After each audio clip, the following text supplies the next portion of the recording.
मैं नालंदा हूँ। मैंने न केवल भारत को बल्कि पूरे विश्व को भविष्य की राह दिखाई।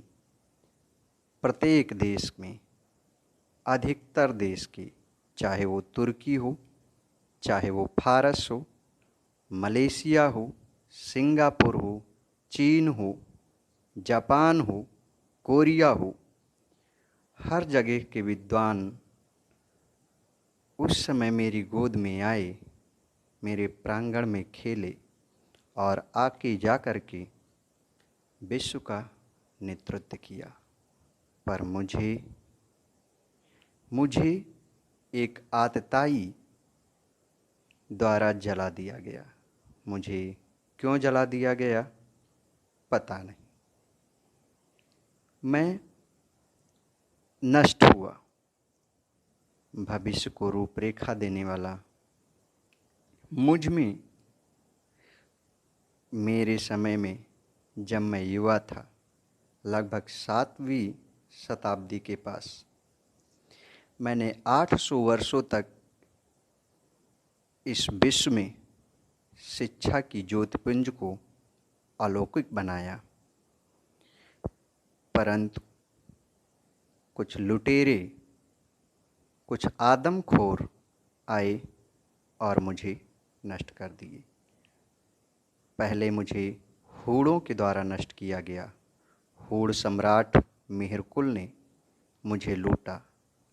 उसके बाद बख्तियार खिलजी ने 1193 में, मुझे याद है कि किस प्रकार से मुझ में आग लगा दी गई।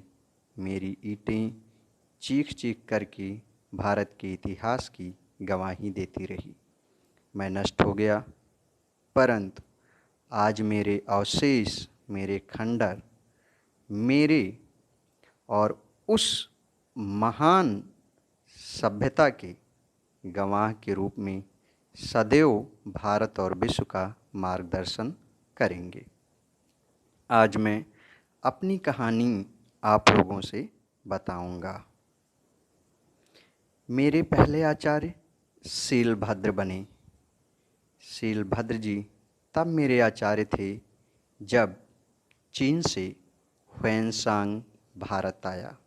उस समय भारत में, खासकर उत्तर भारत में, हर्षवर्धन सम्राट थे। ह्वेनसांग यहाँ आया, मुझ में ही रह कर के उसने अध्ययन किया और बाद में उसने अध्यापन कार्य भी किया। एक और चीनी यात्री इत्सिंग मुझ में ही अध्ययन किया और जा कर के चीन में बौद्ध धर्म का प्रचार प्रसार किया। कहने को तो मुझे गुप्त सम्राट कुमारगुप्त प्रथम ने बनवाया था, परंतु मेरा पालन पोषण पाल वंश के शासकों और हर्षवर्धन ने भी किया।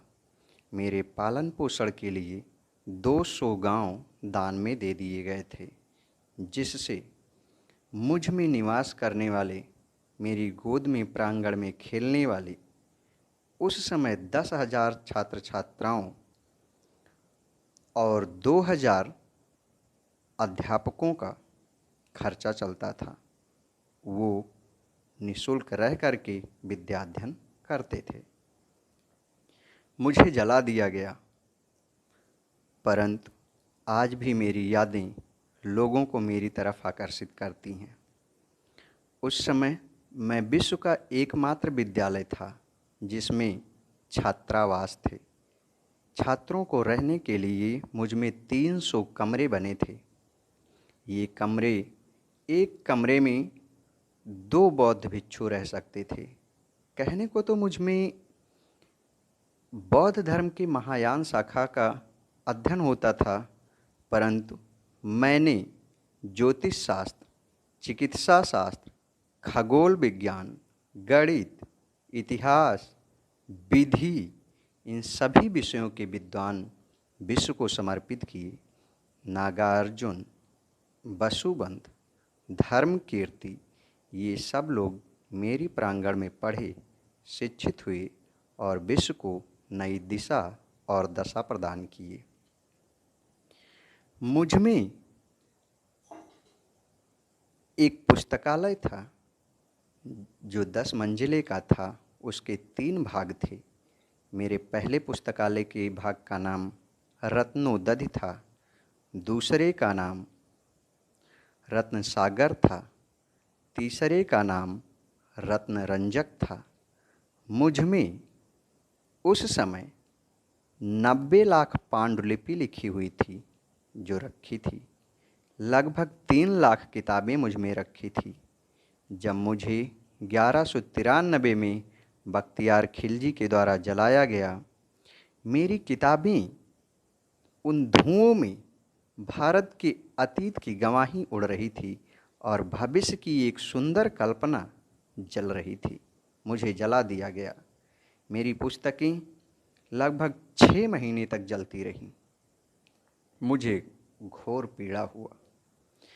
मुझ में पढ़ने आने वाले मेधावी छात्रों की त्रिस्तरीय परीक्षा होती थी।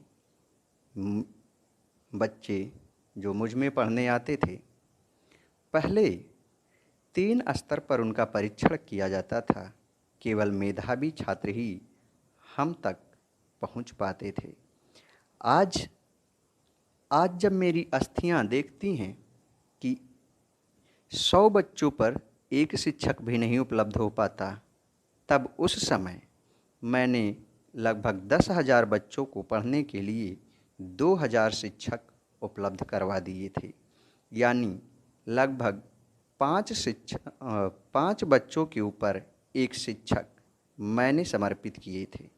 ये मेरी कहानी है जो हमेशा भारत को विश्व गुरु बनने के लिए सदैव प्रेरित करती रहेगी। मैं विश्व का पहला आवासीय विद्यालय था। मैं विश्व का पहला ऐसा विद्यालय था जहां प्रवेश परीक्षा होती थी। मैं विश्व का ऐसा पहला विद्यालय था जहां शोध कार्य होते थे। मुझ में खुदाई हुई, मुझ में सिक्के ढाले जाने का प्रमाण भी मिला। ये सारी विशेषताएं होने के बाद भी आज मेरी हड्डियां इस बात के लिए रोती हैं कि मुझे पुनर्जीवन देने का कोई सार्थक प्रयास नहीं किया गया। बौद्ध भिक्षु यहाँ पर रह करके साधना में लीन होकर के विश्व के कल्याण का मार्ग प्रशस्त करते थे, परंतु वे सब नष्ट कर दी गई। मुझ में 300 छात्रावास कमरे थे, 10 बड़े बड़े मंदिर थे, एक मुख्य द्वार था। मैंने अपनी सुरक्षा के लिए अपने परिसर के चारों ओर एक प्राचीर बना रखा था, जिसका दरवाज़ा उत्तर पूरब की ओर था। उधर से ही मुझ में आक्रमण हुआ और मुझे नष्ट कर दिया गया। ये गाथा अब इतिहास में उस तन्मयता से नहीं पढ़ाई जाती जिससे बच्चे जान करके, आज के विद्यार्थी जान करके मुझे पुनर्जीवन देने का प्रयास करें।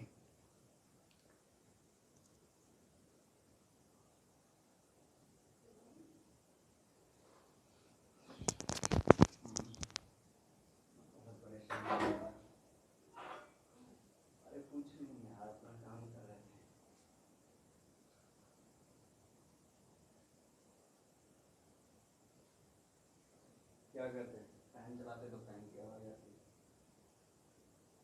कंप्लीट नहीं हुआ भाई, रोक दिए हैं कि अभी तुम आवाज़ दे दोगे तो आवाज़ पहुंच जाएगा। जैसे तुम